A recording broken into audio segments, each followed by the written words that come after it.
Jusqu'à 9h, Good Morning Business.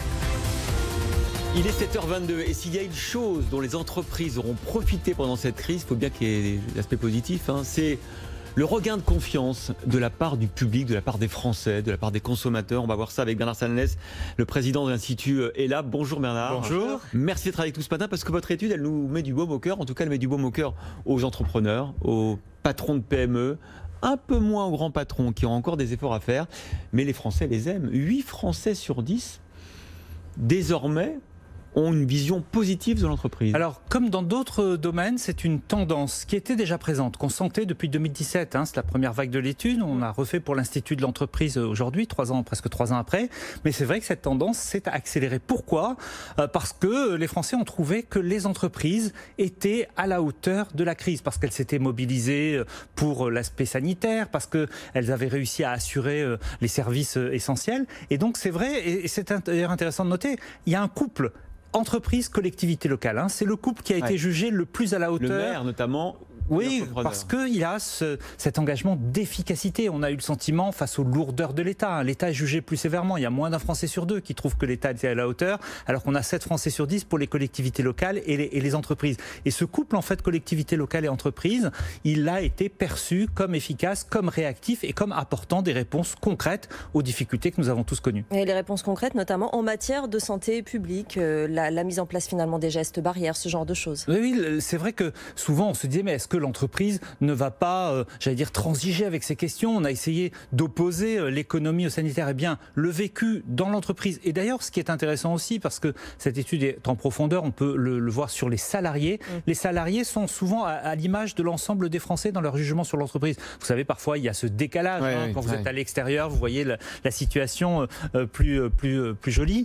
Là, ce n'est pas le cas. Les salariés ont le même regard que les Français. On voit bien que cette image donne aussi un peu de cohésion dans l'entreprise. Alors, ce qui est intéressant aussi dans l'étude, c'est qu'au fond, on a parlé de crise sanitaire et du comportement des entreprises pendant cette période, mais c'est que les attentes sont nombreuses. Pour les Français, l'entreprise, c'est un élément clé de leur vie pour l'emploi, l'innovation, l'insertion des jeunes. On confie plein de missions aux entreprises désormais. Oui, alors, si on résume les chiffres positifs, 1, c'est vrai, elles ont été à la hauteur. 2, elles ont une meilleure image. Eh bien, cette confiance. Et 3, effectivement, j'allais l'oublier, c'est très important, le mot confiance devance désormais, quand on demande spontanément aux gens, c'est quoi le premier mot qui vient à l'entreprise? Il y a 3 ans, c'était le mot méfiance. Aujourd'hui, c'est le mot confiance. Et tout ça fait que la confiance a un corollaire. Ce corollaire, vous l'avez dit, Christophe, c'est l'exigence.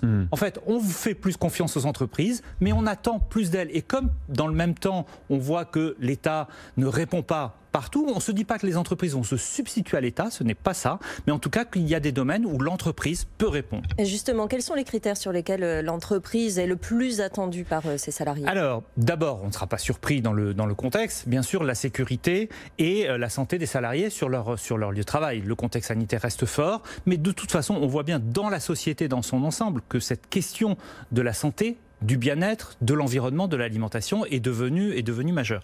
Ensuite, former les salariés aux compétences de demain. On l'a vu dans d'autres études, une grande partie des salariés, des jeunes notamment, savent qu'on ne fera plus un seul métier dans sa vie. Et donc, ils attendent que l'entreprise les aide à évoluer.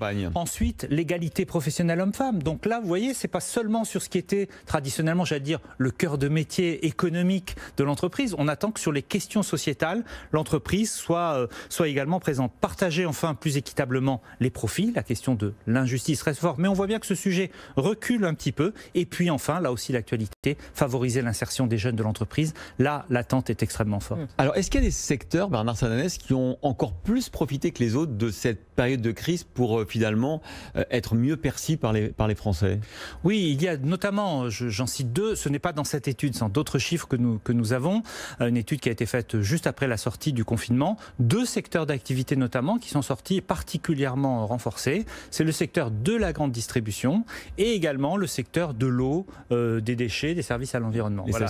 Il y a eu cette présence dans les rues, ces métiers qui ont été perçus comme en première ligne. Donc d'ailleurs, il y a des grandes entreprises de grande distribution qui se targuent désormais d'être devenues les entreprises préférées des Français. Oui, mais c'est vrai qu'elles ont été très longtemps critiquées, pour ne pas dire conspuées, y compris par certains des politiques. Et on a redécouvert, c'est le cas pour la distribution, c'est le cas pour l'eau, les déchets, ce qui étaient les métiers essentiels. Ouais. Et ces métiers essentiels étaient assurés par des entreprises, mais aussi par des salariés que l'on voyait tous les jours en première ligne. En revanche, un bémol en termes d'image, 57% des Français interrogés, 59% des salariés ont une mauvaise image des dirigeants des grandes entreprises. En revanche, ça va beaucoup mieux pour les TPE, PME. Oui, alors deux choses. D'abord, c'est vrai que globalement, c'est vrai que l'image des PME, des TPE est plus favorable. On le sait, il y a ce sentiment de proximité. On voit plus directement leur implantation, leur effort, y compris dans les territoires, dans l'emploi. C'est la première chose. Et la deuxième, c'est qu'il ne faut pas confondre cette amélioration de l'image des entreprises et de celle des dirigeants. Notamment, c'est peut-être injuste, mais c'est comme ça,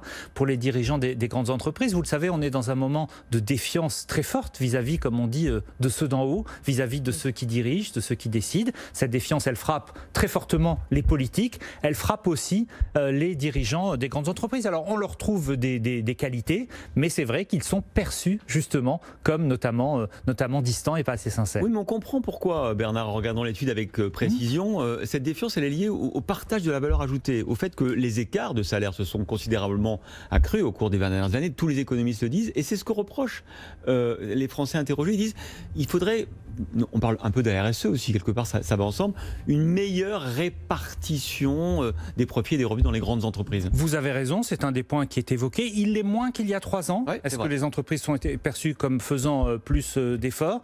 L'autre sujet qui reste attendu des grands dirigeants, c'est l'enjeu de sincérité. On le voit bien, par exemple, sur la question de l'environnement, où pourtant les entreprises, de manière objective, on peut le dire, vous en parlez très souvent, avec des dirigeants, ont fait des efforts considérables. Elles ne sont pas encore perçues de manière assez forte sur ces questions. Et c'est pareil sur la raison d'être. La raison d'être, c'est un sujet qui reste encore un peu, pardonnez-moi, conceptuel. On sait à peu près qu'il n'y a qu'un quart des Français qui disent en avoir entendu parler et savoir exactement de quoi il s'agit. Bien, cette enquête montre que l'image des entreprises s'améliore, mais qu'il va falloir continuer les efforts pour convaincre durablement les Français. Merci Bernard Sananès, président de l'Institut ELAB, d'être venu ce matin dans Good Morning Business pour nous présenter cette étude.